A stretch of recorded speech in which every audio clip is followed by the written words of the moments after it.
आज की कहानी बेहद ही दुख भरी है और आज की कहानी उन लड़कियों के लिए एक बहुत बड़ा सबक है जो लड़कियां प्यार में पड़ जाती हैं।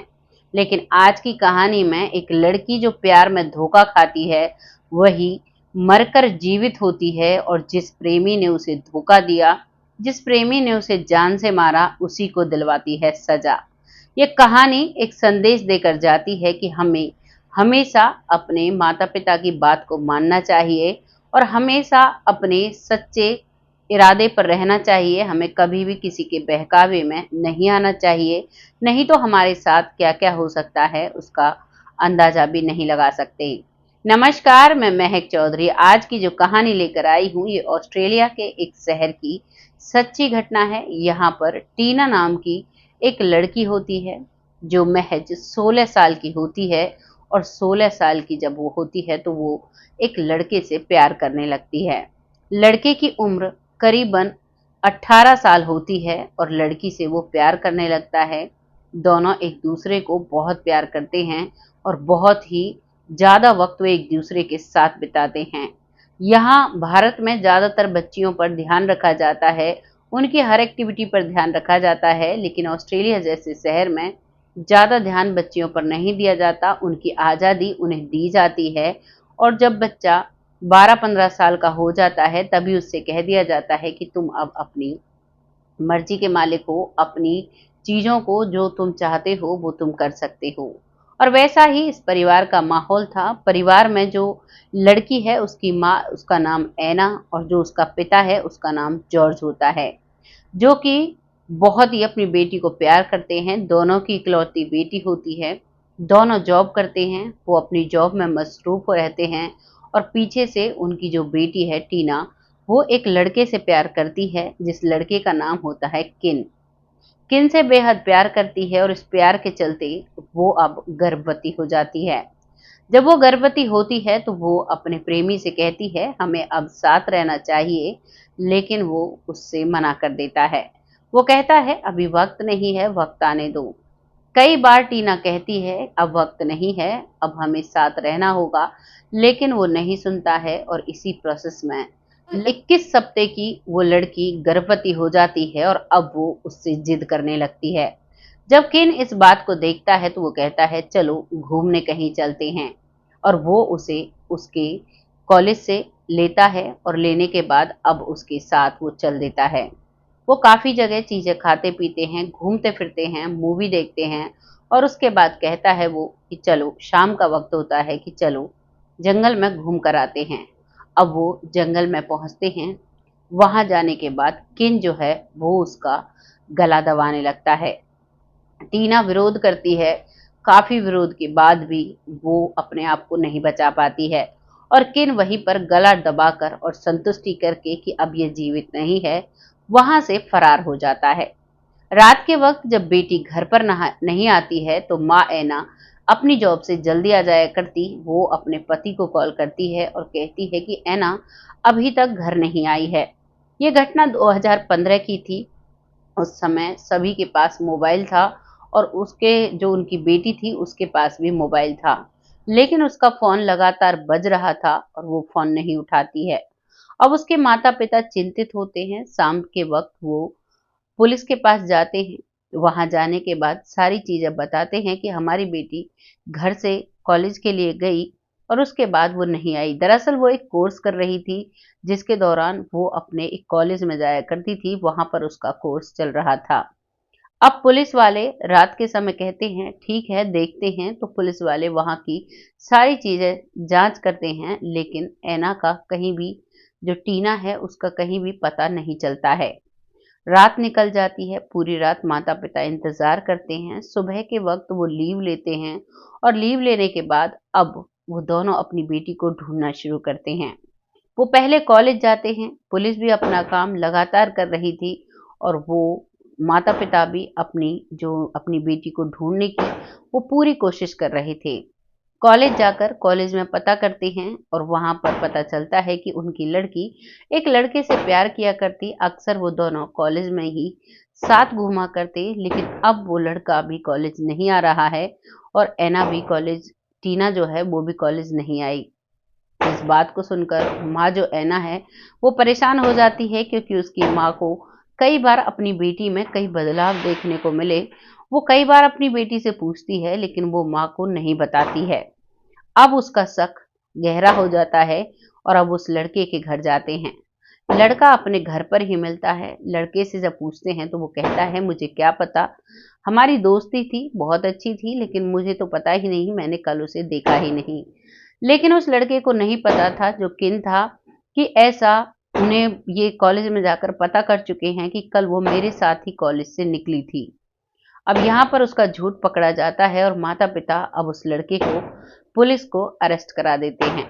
पुलिस आती है, उसे अरेस्ट करती है और अब उससे पूछताछ जारी करती है। जब पुलिस अपने हिसाब से पूछताछ करती है तो वो सारी बातें एक तोते की तरह बोलने लगता है। वो बताता है कि वो मुझसे प्रेम करती थी और हम दोनों एक दूसरे के साथ रिलेशनशिप में थे, और वो गर्भवती हो चुकी थी। वो बार बार फोर्स करती थी कि हमें साथ रहना चाहिए, लेकिन मेरी अभी ऐसी स्थिति नहीं थी। इसीलिए मैंने उसे बहुत घुमाया और उसके बाद जंगल में उस जगह वो पड़ी हुई है। माता पिता के पैरों तले जमीन खिसक जाती है। पुलिस तुरंत जाती है, उस लड़के को लेकर जाती है, माता पिता को लेकर जाती है, और जैसे ही उस जगह पर वो पहुंचते हैं तो माता पिता के होश उड़ जाते हैं, क्योंकि बच्ची वहां पर मृत अवस्था में पड़ी हुई थी। वो तुरंत एम्बुलेंस भी लेकर जाते हैं, क्योंकि वो लड़का पहले ही बता चुका था कि वो अब जीवित नहीं है। अब उसे एम्बुलेंस में लाया जाता है, हॉस्पिटल ले जाया जाता है। वहां जाकर डॉक्टर्स भी उसे मृत घोषित कर देते हैं। तब उसकी जो जांचें होती हैं तो उसमें उसका जो बच्चा था वो भी गर्भ में ही मर चुका था।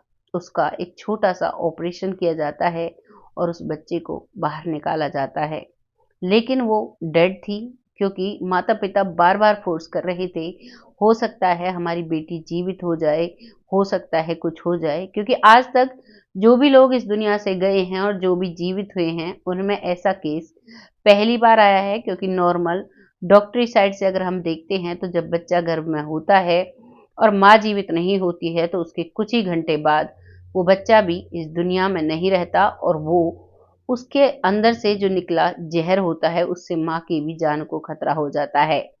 लेकिन यहाँ पर कई बातें थी। हो सकता है उस लड़के ने उसका गला दबाया था टीना का, उसके कुछ समय बाद वो जीवित रही हो या कुछ हो गया हो, ऐसा माता पिता को संदेह था।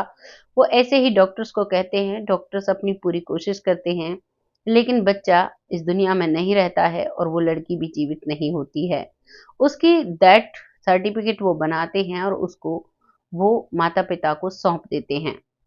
माता पिता उसे लेकर आते हैं और जब उसके अंतिम संस्कार की तैयारी हो रही थी, जो ऑस्ट्रेलियन लोग होते हैं उन्हीं के रीति रिवाज के हिसाब से, तो माता पिता बहुत परेशान थे, क्योंकि उनकी इकलौती बेटी थी, उन्होंने और कोई भी बच्चा नहीं किया था। वो बहुत परेशान थे, बहुत रो रहे थे। माँ की आंखें टिमटिमाने लगती हैं और माँ अपनी बेटी की आंखों को देखकर कहने लगती है कि मेरी बेटी जीवित है, जरा देखो, जल्दी से देखो क्या हुआ है। तो उसका पिता भी देखता है और कुछ उनके जो रिलेटिव थे, जो जानकार थे, वो वहां पर आए हुए थे, वो सभी चारों तरफ से उस लड़की को घेर लेते हैं और अब उसे होश में लाने की कोशिश करते हैं। वो लड़की होश में आ जाती है। उठते ही सबसे पहले वो पानी मांगती है, उसे एक गिलास पानी पिलाया जाता है और तुरंत उसे हॉस्पिटल ले जाया जाता है। हॉस्पिटल में डॉक्टर्स इस चमत्कार को देखकर हैरान हो जाते हैं, लेकिन वो अपनी जो पेशेंट की एक संतुष्टि होती है, जो उसका इलाज होता है वो करते हैं, उसे फ्लूइड वगैरह चढ़ाते हैं और जो उनका ट्रीटमेंट का प्रोसेस होता है वो करते हैं। उसके थोड़ी ही देर बाद वो लड़की अच्छे से होश में आ जाती है और डॉक्टर्स भी इस चमत्कार को मान जाते हैं कि वाकई में पहली बार ऐसा केस हमने देखा है। अब डॉक्टर्स अपने केस को स्टडी कराते हैं और जो माता पिता हैं वो पूछते हैं कि क्या हुआ होगा हमारी बेटी के साथ। तभी डॉक्टर्स बताते हैं, जब इस लड़की का गला दबाया था तो उसके बाद ये जीवित थी, ये मरी नहीं थी, लेकिन उसके कुछ समय बाद ये इस दुनिया में नहीं रहती है। और जब आप लोग इसे यहाँ लेकर आए तो उससे कुछ ही समय पहले ये बच्चा इस दुनिया में से गया था, यानी गर्भ में इसने सांसें बंद की थी और उसी समय हमने इसे निकाल दिया था, माँ और बच्चे को जुदा कर दिया था, यानी ऑपरेशन के द्वारा और उसके बाद इसकी सांसें अब आ चुकी हैं। इसे सिंड्रोम बोलते हैं। कभी-कभी कोई पेशेंट ऐसा हो जाता है और वो ऐसे जीवित हो जाता है। माता-पिता हर चीज़ को भूलकर खुशी मनाते हैं, अपनी बेटी को गले से लगाते हैं और कहते हैं, बेटा जो हुआ अच्छा हुआ, अब तुम ठीक हो और हमें कुछ नहीं चाहिए। लेकिन वो लड़की कहती है, नहीं, अभी कुछ भी ठीक नहीं हुआ है। जो गलती मैंने की थी उसकी सज़ा मुझे मिल चुकी है, लेकिन जो दूसरा व्यक्ति था, जो लड़का था, उसे भी तो सज़ा मिलनी चाहिए।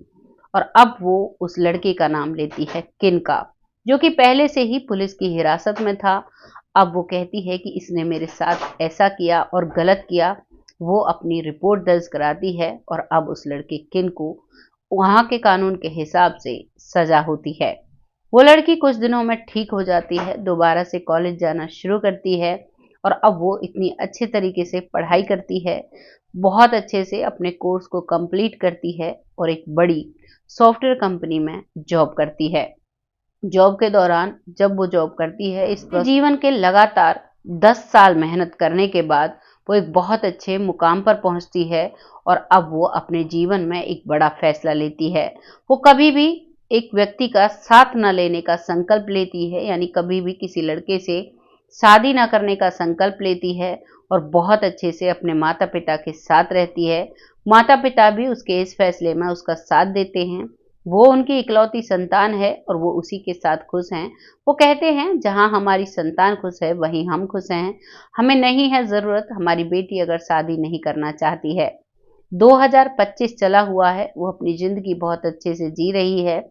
एक बेटी उसने गोद ली है और उस बेटी को बहुत अच्छे से वो पालती है, बहुत अच्छे से ज़िंदगी उसके साथ बसर करती है। यहाँ पर ये कहानी समाप्त हो जाती है। जो कि टीना थी, उसने बहुत बड़ा एक सबक लिया अपने जीवन में और भी अपने जैसी लड़कियों के लिए एक बड़ा एग्जाम्पल सेट किया।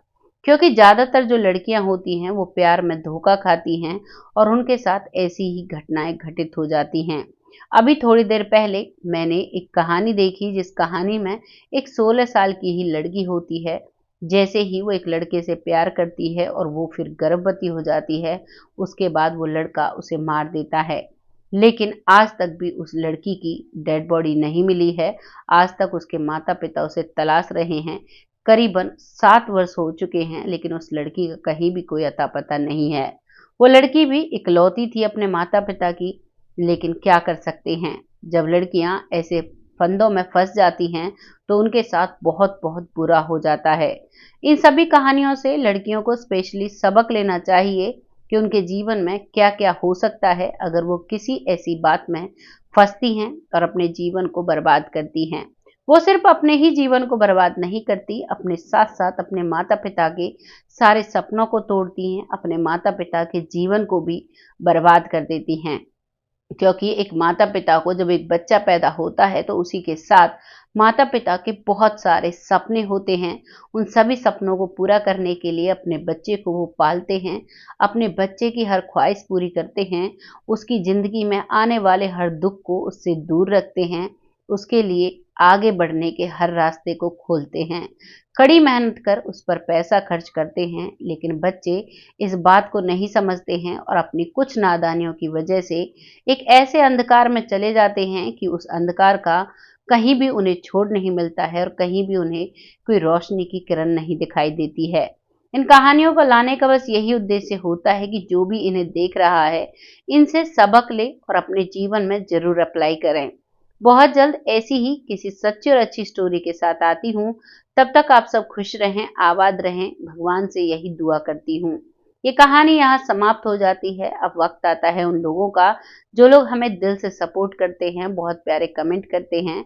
आप सबका तहे दिल से आभार व्यक्त करना चाहूंगी, जिनमें सबसे पहला नाम आता है सरयू बालाजी, जो लगातार कमेंट करती हैं, बहुत अच्छे बहुत प्यारे कमेंट करती हैं।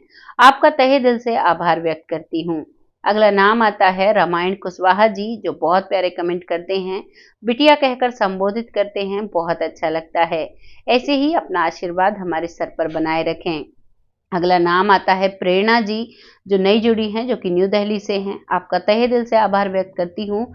ऐसे ही अपना सपोर्ट हमारे साथ बनाए रखें, जिससे कि हम आगे बढ़ते रहें। अगला नाम आता है सरिता जी, जो बहुत अच्छे से सपोर्ट करती हैं, हरियाणा रोहतक से हैं, आपका तहे दिल से आभार व्यक्त करती हूँ। ऐसे ही अपना सपोर्ट हमारे साथ बनाए रखें। अगला नाम आता है परमजोत जी, जो बहुत अच्छे से सपोर्ट करती हैं। ऐसे ही अपना सपोर्ट बनाए रखें। अगला नाम आता है कुमारी जी, कुमारी लिखा हुआ है आईडी पर, आपका तहे दिल से आभार व्यक्त करते हैं। ऐसे ही अपना सपोर्ट हमारे साथ बनाए रखें। अगला नाम आता है सुधीर खेलकर जी, आपका तहे दिल से आभार व्यक्त करते हैं। ऐसे ही अपना सपोर्ट हमारे साथ बनाए रखें। अगला नाम आता है धर्मेश जी, आपका तहे दिल से आभार व्यक्त करते हैं। ऐसे ही अपना सपोर्ट हमारे साथ बनाए रखें। अगला नाम आता है लखविंदर सिंह जी, जो बहुत पुराने व्यूवर हैं, बहुत अच्छे से वीडियो को देखते हैं, प्रॉपर कमेंट करते हैं, आपका तहे दिल से आभार व्यक्त करते हैं। अगला नाम आता है जमुना जी, जो बहुत प्यारे कमेंट करती हैं, बहुत मोटिवेशनल कमेंट होते हैं, आपका तहे दिल से आभार व्यक्त करते हैं। ऐसे ही अपना सपोर्ट बनाए रखें।